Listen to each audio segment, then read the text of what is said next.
Welcome back to Cooking with Jimmy. Tonight we're going to do a couple different things. First, I'm going to show you super easy breezy. There's a restaurant, they're up here now, called Earl's. They're in the States, but they make short ribs that you could order on the menu.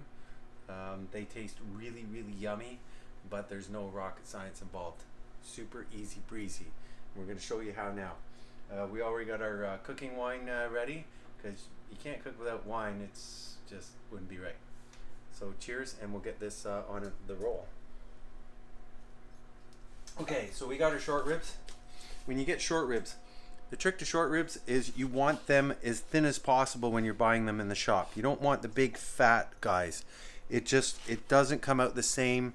It doesn't, because the reason is you want crispiness on the outside, lots of flavor bursts, and then your flavor and your moisture in the middle. If it gets too thick, then you have too much moisture and the ratio goes out. So this is all about flavor.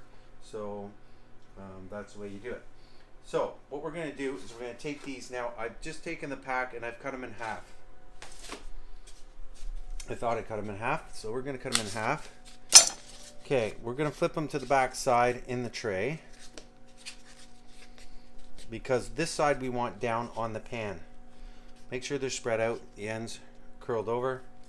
Okay, now this is adobo seasoning. This is basically garlic, some salt, pepper, stuff like that in it. So we're going to put a liberal amount of this. We want quite a bit. So we'll shake this all over, because this is what gives it its main flavor.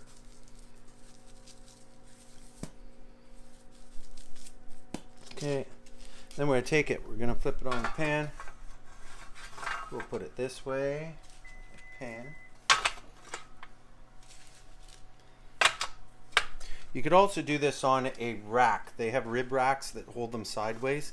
It actually turns out even better because now it's holding it up and it gets even heat on both sides, and it all works out. So now this side we're going to put more adobo seasoning. Right, a good liberal amount, because this is what gives it all its flavor. And then cracked black pepper. It's important to get the cracked black pepper because when you bite into it, it's chunky, and it gives you those little flavor bursts. So we'll get this all set up with the cracked black pepper, which we're running out of.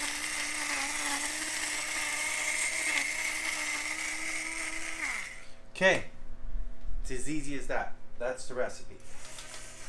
I'm going to take this. We got our oven set.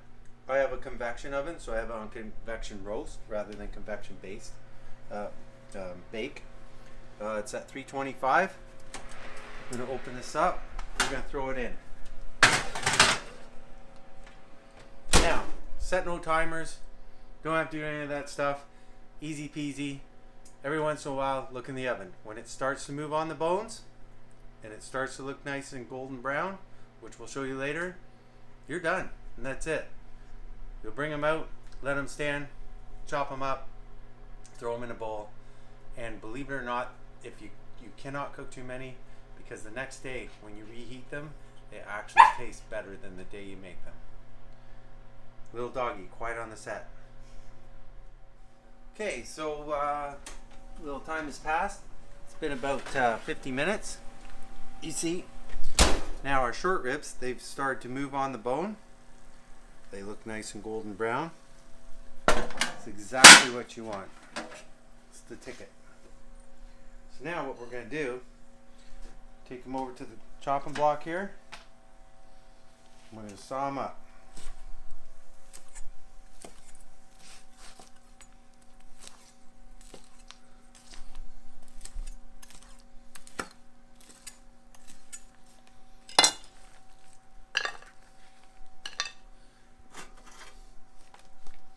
Throw them in our bowl.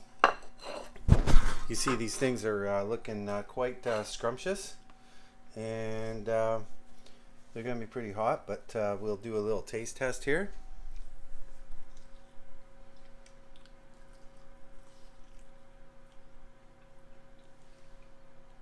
Delish.